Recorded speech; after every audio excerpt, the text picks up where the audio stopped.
ধর্মেরও আছে।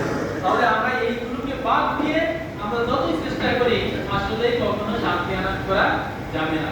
এজন্য বাংলাদেশের প্রেক্ষাপটে বর্তমানে আমরা এমন একটা সময়ে এসে উপনীত হয়েছি যখন ইসলাম আলো আদর্শবাদ মানুষ এবং মতবাদের যে দিকটা আমাদের মাঝে ঢুকে পড়েছে। অর্থাৎ এখনই আমাদেরকে সিদ্ধান্ত গ্রহণ করতে হবে এদেশে কি আমরা ইসলামী শাসন ব্যবস্থা চাই না মনুষ্য তৈরি ব্যক্তি আদর্শ বাস্তবায়নের আমরা দিকটি চাই। এজন্য আমরা আমাদের মূল্যবান ভোট আছে, আমরা মুসলমানরা মনে করি এটাকে আমরা মূল্য দেই না, কিন্তু এই ভোটটা কিন্তু অনেক মূল্য। আমার একটা ভোটের কারণে যদি কেউ নেতা নির্বাচিত হয় এবং সে যদি কোনো অপকর্মে লিপ্ত হয় তাহলে তার একটা গুনাহের ভাগ কিন্তু আমি ভোগ করতে হবে।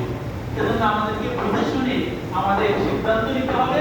আমরা ইসলামপন্থী যারা আছে ইসলামপন্থীদেরকে বাংলাদেশের সংবিধানে বসার জন্য আমরা আপ্রাণ চেষ্টা সাধনা করতে হবে এবং আমাদের যে সর্বোচ্চ যে চেষ্টা সাধনা ভোট প্রয়োগের মাধ্যমে বাংলাদেশের নাগরিক অধিকার সেটা আমরা প্রয়োগ করব। এজন্য ইসলাম প্রতিষ্ঠার ক্ষেত্রে আমরা যুবকরা কিন্তু সবচেয়ে বেশি ভূমিকা পালন করে। রাসূলুল্লাহ সাল্লাল্লাহু আলাইহি ওয়াসাল্লাম হাদিস শরীফে যুবকদের গুরুত্ব সম্পর্কে কিন্তু অনেকগুলো হাদিস বর্ণনা করেছেন। তার মধ্যে অন্যতম হলো একটা হাদিস আছে তোমরা পাঁচটি জিনিসের পূর্বে পাঁচটি জিনিসকে গুরুত্ব দিবে। তার মধ্যে অন্যতম তোমরা বার্ধক্য উপনীত হওয়ার পূর্বে যৌবন বয়সকে গুরুত্ব প্রদান করবে।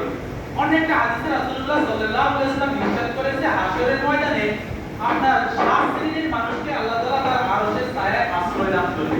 তার মধ্যে অন্যতম ওই যুবক যে তার জীবনকে আল্লাহর ইবাদতে আপনার প্রতিবাহিত করেছে।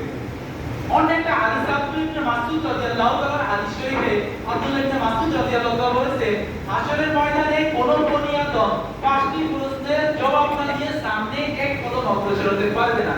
তার মধ্যে অন্যতম হলো যে তুমি তোমার যৌবনকালকে কোন কাজে ব্যয় করেছো।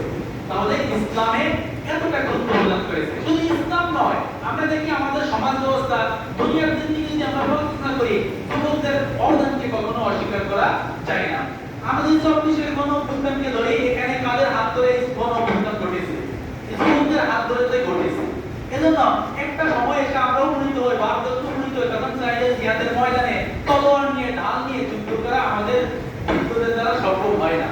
কিন্তু এই যুবক সময়টাই সবচেয়ে গুরুত্বপূর্ণ একটা সময়। এজন্য এই যুবক যে সময়টা রয়েছে এটাকে আমরা গুরুত্ব প্রদান করতে হবে। আবার বাংলাদেশের প্রেক্ষাপটে আপনার শ্রমজীবীদের অবদান অস্বীকার করার কোনো কি নেই, সুযোগ নেই। আমরা বাংলাদেশে যারা বসবাস করি প্রায় বলতে গেলে 50%-এর বেশি মানুষ তো খেটে খাওয়া মানুষ, তাই না? শ্রমজীবী যারা বিভিন্নভাবে শ্রম দিয়ে দেশের মানে এই দেশকে বাঁচিয়ে রেখেছে, যারা এই দেশের সক্ষম না হয় তারা বাইরে গিয়ে শ্রম দিয়ে টাকা উপার্জন করে রেমিটেন্স পাঠিয়ে দেশের রপ্তানি আপনার দেশের অর্থনীতিকে সচল রেখেছে। এই শ্রমজীবী ভাইরাও সবচেয়ে গুরুত্বপূর্ণ ভূমিকা রাখে এদেশে। এজন্য আজকে আমাদের এখানে বাংলাদেশ জামায়াতে ইসলামী এর 2 নম্বরে শ্রমিক বিভাগ এবং যৌন বিভাগ এই দুই বিভাগের কমিটি গঠন করা হবে।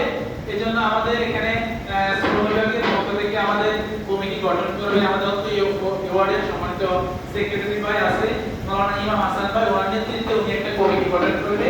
এরপরে আমাদের শ্রম বিভাগের যে আমাদের এখানে দক্ষিণ ইউনিয়নের সভাপতি উনি আছে যে আমাদের এই হাসান ভাই, উনি